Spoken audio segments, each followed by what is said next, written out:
तर रामकृष्ण हरी मंडळी, आज आपल्या महासती पायदिंडी सोहळ्याचा 14 तर माऊली रात्रीचा मुक्काम आपला दगड अकोली या गावामध्ये होता बरं का. मग तिथं चंदून घेतला व पकवाज वाजवायला घेतला आणि गवळणी जशा चालू झाल्या ना भाऊ, काय सांगावं, पब्लिक एवढी पब्लिक नाचली, एवढ्या फुगड्या वगैरे झाल्या ना, व्हिडिओ मधून तुम्ही त्यांचा आनंद बघू शकता.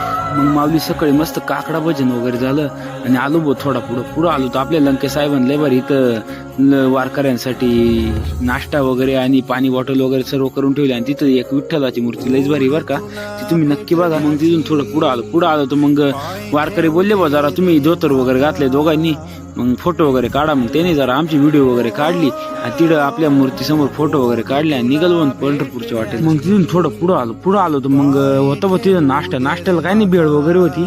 मग तिथं नाश्ता वगैरे केला आणि निघलो परत पंढरपूरच्या वाटेला. मग तिथून थोडं पुढं आलो तर बघितलं आपल्या मावशीनं तर डोक्यावर आडवी बाटली ठेवली. ही कला बायातच राहते का काय ते समजत नाही राव.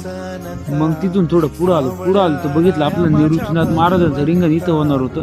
मग ते बघितलं, ती काय आज नाही होणार, ते उद्या होणार आहे. तुम्ही जर उद्या येणार असेल तर नक्की बघा बरं का. ते रिंगण करकंब गावाच्या अलीकडे बरं का थोडं. मग पुढं करकंब गावामध्ये आपला दुपारचा ठेपा होता. मग तिथं जेवण वगैरे केलं. तिथं लांब पुरी लई बारी फुगडी खेळत होते. एक मोठी बहीण तिला सांगत होती आणि लहानी बहीण तसंच करीत होती. मग तिथून पुढं आलो तर बघितलं पंढरपूर 20 किलोमीटर. आता उद्या दुपारपर्यंत आपण पंढरपुरात राहू बरं का. मग तिथून पुढं आलो चहाच्या टॅपसाठी थांबलो. तिकडे जातात एक रथ बघितलं. रथ नाही, तो गाडीवर वरती बोंगा लावला होता, पण ते गाणी वेगळेच लावायचे बरं का, जसे आपण शिर्डीच्या वाटेला लावतो ना जे डिंचक तसंच याने चालवलं. आता हे पंढरपूरच्या वाटेला पण अशी गाणी लागतील का काय हे समजा ना भविष्यामध्ये. मग तिथंच आपल्याला बाबा दिसले. बाबाला भारी डमरू वाजवायची बरं का. त्यांची जरा खेळ वगैरे पाहिली तिथं आणि निघलो परत पंढरपूरची वाट.